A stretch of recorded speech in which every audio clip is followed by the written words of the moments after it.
اور اللہ نے رزق و دولت میں بعض پر فضیلت دی ہے، تو جن لوگوں کو فضیلت دی ہے وہ اپنا رزق اپنے غلاموں کو تو دے ڈالنے والے ہیں نہیں کہ سب اس میں برابر ہو جائیں، تو کیا یہ لوگ نعمت الہی کے منکر ہیں؟ اور اللہ ہی نے تم میں سے تمہارے لیے بیویاں پیدا کی اور بیویوں سے تمہارے بیٹے اور پوتے پیدا کیے اور کھانے کو تمہیں پاکیزہ چیزیں دی، تو کیا یہ لوگ باطل پر اعتقاد رکھتے اور اللہ کی نعمتوں سے انکار کرتے ہیں؟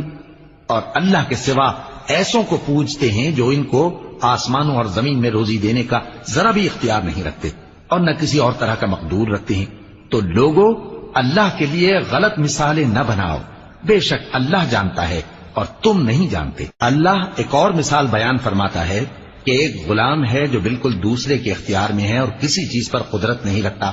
اور ایک ایسا شخص ہے جس کو ہم نے اپنے ہاں سے بہت سا مال طیب عطا فرمایا ہے اور وہ اس میں سے رات دن پوشیدہ اور ظاہر خرچ کرتا رہتا ہے، تو کیا یہ دونوں شخص برابر ہیں؟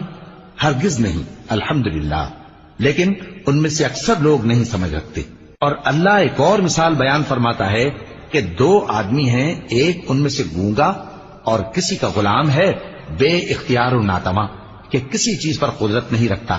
اور اپنے مالک کو دوبھر ہو رہا ہے،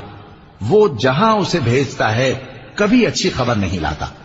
کیا ایسا گونگا بہرا اور وہ شخص جو سنتا بولتا اور لوگوں کو انصاف کرنے کا حکم دیتا ہے اور خود